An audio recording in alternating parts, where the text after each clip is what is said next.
नमस्कार, महाराष्ट्राच्या बातमीमध्ये आपले स्वागत आहे। आज बुधवार 19 जून 2024। पाहूया आजचे हवामानाविषयीचे नवीन अपडेट। मुंबईसह कोकण पट्ट्यात आज बुधवारी आणि उद्या गुरुवारी मुसळधार पावसाचा अंदाज हवामान विभागाने दिला आहे।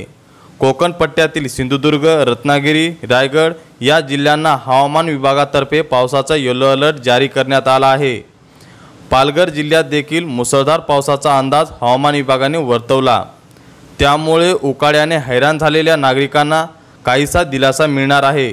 मुंबईत आज सकाळपासूनच ढगाळ वातावरण असले तरी दमट वातावरणामुळे मुंबईकर उकाड्यापासून हैराण झाले आहेत।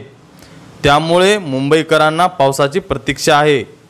राज्यातील अनेक भागांमध्ये गेल्या काही आठवड्यापासून मुसळधार पावसाने हजेरी लावली होती। त्यामुळे अनेक भागांमध्ये पाणी साचले तर घरांमध्ये देखील मोठ्या प्रमाणात नुकसान झाले आहे। मात्र त्यानंतर पुन्हा तापमानात वाढ झाली। आता पुन्हा एकदा पावसाचा जोर वाढण्याची शक्यता आहे। यामध्ये मुंबई, कोकण, गोवा, मराठवाडा, विदर्भ, मध्य महाराष्ट्रातील काही भागांमध्ये आज वादळी वाऱ्यासह पावसाची शक्यता वर्तवण्यात आली आहे।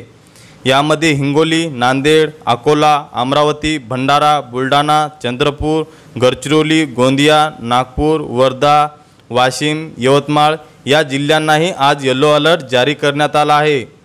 पश्चिम किनारपट्टी, कोकण आणि मध्य महाराष्ट्रातील काही भागांमध्ये आजपासून 22 जूनपर्यंत पावसाची शक्यता वर्तवण्यात आली आहे। पुणे, कोल्हापूर, सातारा येथे आज वादळी वाऱ्याचा पावसाचा अंदाज हवामान विभागाने वर्तवला। तर विदर्भातील सर्व जिल्ह्यांना पुढील 3 दिवस वादळी वारा, विजांचा कडकडाटासह पावसाचा अंदाज वर्तवण्यात आला आहे। या काळात ताशी 40 ते 50 किलोमीटर प्रति तास वेगाने वारे वाहण्याची शक्यता आहे। पुढील काही दिवसांमध्ये पूर्वोत्तर भागांमध्ये देखील पावसाची शक्यता हवामान विभागाकडून वर्तवण्यात आली आहे। अशाच माहितीसाठी आपल्या चॅनलला सबस्क्राइब करा। धन्यवाद।